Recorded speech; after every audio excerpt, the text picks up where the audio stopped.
ఒకనాడు ఒక చిత్రము జరిగింది. నానావలి ఉన్నాడుగా, వాడొక విచిత్ర పురుషుడు. అందరూ అతనిని చూచి భయపడేవారు. ద్వారకామాయిలో నా గద్దెపై నేను కూర్చొని ఉన్నప్పుడు అకస్మాత్తుగా నానావలి వచ్చి నేను దానిపై కూర్చుండవలెను అన్న బుద్ధి పుట్టినది అని అన్నాడు. వెంటనే లేచి అలాగా కూర్చో అని నేను నా గద్దెపై నానావలిని కూర్చోపెట్టాను.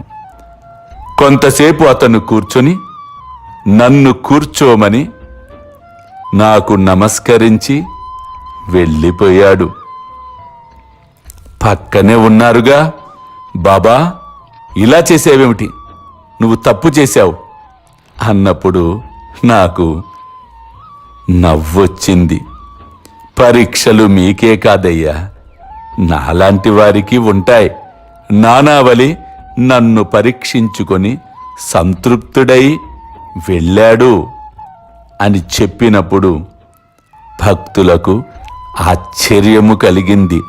నిజముగా గురు శిష్యుల సంబంధం గురువు శిష్యుడను ఎంత శోధించునో నిజ శిష్యుడు గురువును కూడా అలాగే శోధించుకొని తీవ్రమైన నమ్మకముతో తుట్టతుద వరకు గురువును అనుసరించును. అల్లా మాలిక్, అల్లా అచ్చా కరేగా.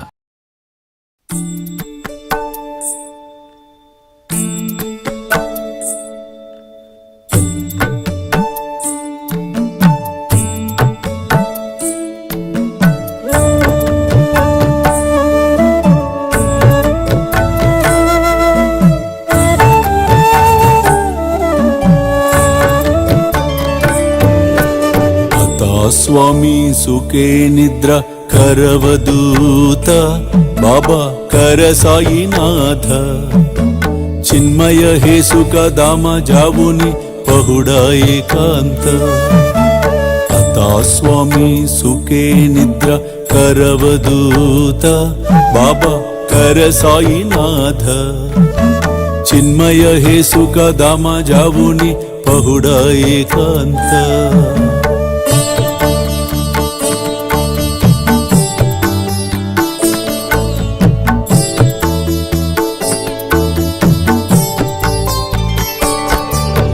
वैराग्याच्या